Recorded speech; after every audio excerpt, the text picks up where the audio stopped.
This is a documentary on conure husbandry. First, you'll need a cage about this size. This is suitable for a conure as it gives them plenty of room to move around, but also they should be let out at least once a day to have a fly around.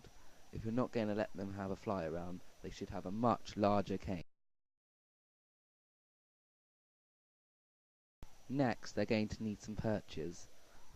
First, they're going to need some down by where their food are, to give them somewhere to stand when eating.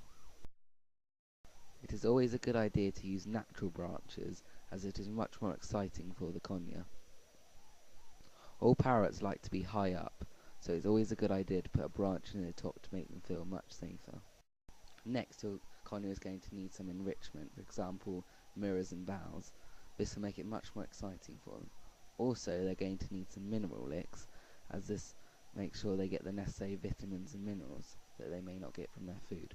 Also, they need some cuttlefish to make sure they get their necessary calcium. Cleaning out is very easy with this sort of design, as all you need to do is pull out the drawer, empty the excess rubbish, and then put some fresh newspaper in.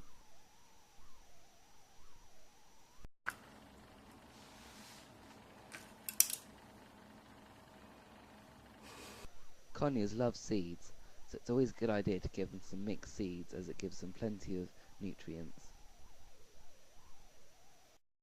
Next, your conure will need some fresh fruit and veg. This is very healthy for your conure and it gives them plenty of vitamins.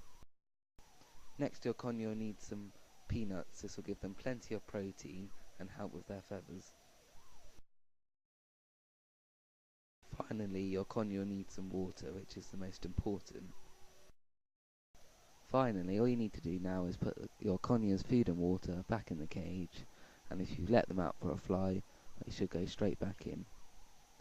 This is also a good idea to change their water constantly, as they always love to bath in it.